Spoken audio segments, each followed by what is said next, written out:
ചില ആളുകളുണ്ട് നിസ്കാരത്തില് സുജൂദ് ചെയ്യുന്നിടത്ത് അവരുടെ കാലിന്റെ വിരലിന്റെ അടി അഥവാ പള്ള ഭാഗം സുജൂദില് തെറ്റായ രൂപത്തിലാണ് വെക്കുന്നത്. ഞാനൊരു ഫോട്ടോ കാണിച്ചു തരാം. നോക്കൂ നിങ്ങൾ. ഈ ഫോട്ടോയിൽ കാണുന്ന രൂപത്തിലാണോ നിങ്ങൾ സുജൂദിൽ നിങ്ങളുടെ കാലിന്റെ വിരൽ വെക്കുന്നത്? ഇങ്ങനെയാണെങ്കിൽ നിങ്ങളുടെ നിസ്കാരം സ്വഹിയല്ല, നിങ്ങളുടെ നിസ്കാരം ബാത്തിലാണ് എന്നുള്ളതാണ്. ശരിയായ ക്രമം എങ്ങനെയാണ്? ഫോട്ടോ നോക്കാം നമുക്ക്. ഈ ഫോട്ടോയിലുള്ളത് പോലെയാണ് സുജൂദിൽ നമ്മുടെ കാലിന്റെ വിരലിന്റെ പള്ള ഭാഗം വെക്കേണ്ടത്.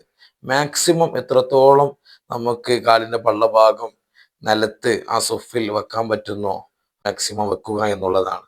അതുകൊണ്ട് സുജൂദിൽ നമ്മുടെ കാലിന്റെ വിരലിന്റെ പള്ള ഭാഗം കൃത്യമായ ലെവലിൽ വെക്കുക എന്നുള്ളതാണ്. അല്ലാഹു സുബ്ഹാനഹു വ തആല നമ്മുടെ നിസ്കാരത്തിലൊക്കെ വല്ല പോരായ്മകള് ന്യൂനതകൾ വന്നു പോയിട്ടുണ്ടെങ്കിൽ അള്ളാഹു നമുക്കൊക്കെ മാപ്പ് നൽകി അനുഗ്രഹിക്കുമാറാവട്ടെ.